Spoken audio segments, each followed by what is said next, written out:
So with a cabbage, you just want to kind of cut down until you start to see the core.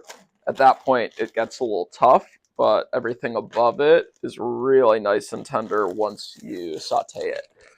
What I love about cabbage, has really good sweetness, incredibly healthy, incredibly versatile. You can eat it raw, cooked, anywhere in between, and on top of it, very affordable. So it's a great thing to always have around, and it really doesn't go bad for weeks at a time. Like, I can keep a cabbage in my fridge for 3-4 weeks, and only then does it even show signs of aging. So as long as you keep it refrigerated, it actually is super shelf stable, which is nice. A lot of people think like lettuce goes bad quickly, so cabbage would also.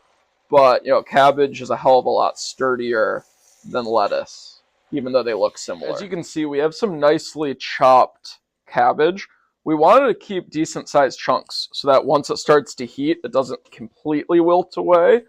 That's where you get some texture, is the cabbage, because obviously the rice and onions are going to get crazy soft. You want to have a little bit of crunch in the cabbage while still cooking it through and making sure the sweetness comes out. So I am going to saute this so that we start to get some bend, but as soon as I can see that we've got the cooking process started, that's probably when the water and the rice comes in, to make sure we get the textures right.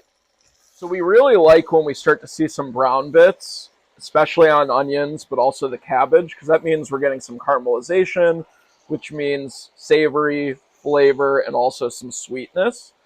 And once you start to see that things are browning, you obviously want to stir a little bit more frequently so that we don't burn anything.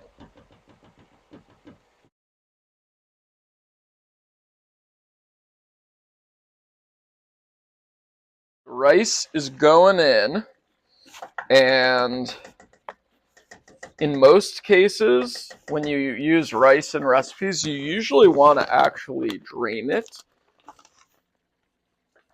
But the reason most people drain it is to get some of the excess starch off. Tends to be a tad healthier. With that being said, we really have a ton of healthy stuff in this dish. There's really not a whole lot of calories, so that's not the issue here. But what the starch does do in a rice dish like this is it makes it extra creamy. So if you rinse off the rice, it won't be as creamy. If you don't rinse it off, you have that extra creaminess factor. So we're just kind of folding it in to all this really, really tasty cabbage. And we got a lot of liquid. Another tip is when you have some tomato paste, you can obviously use it as a cup. So you get a little extra flavor there. And I think now that it's all covered, we're going to put some parsley, dried parsley in here. I think that's always good. And extra flavor, which is great. A little extra nutrition as well. So we'll mix all that in, and I think it says just cook for about 15 minutes and check on it in 15. This looks phenomenal. We got even some crispy bits on the bottom that will kind of come up as we mix, and there's some really good flavor down there. And yeah, I think the rice is cooked well, but not overdone.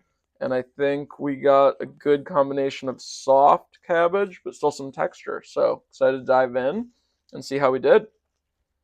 So here we go, cabbage and rice, take one. I think I'm a huge fan. It's simple, but it's also complex. And the fact that, a little lemon juice, little feta cheese, little seasoning. I'm going to give it an 8.7. So good. It's super creamy. The texture's great.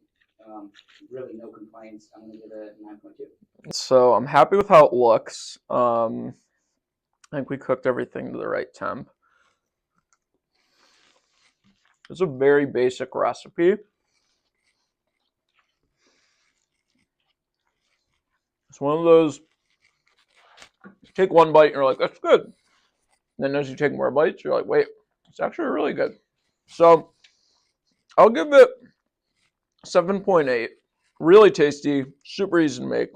I could eat this once a week, but we've done better. But for the ease of recipe and how healthy it is, happy with it. Could definitely be a monthly staple.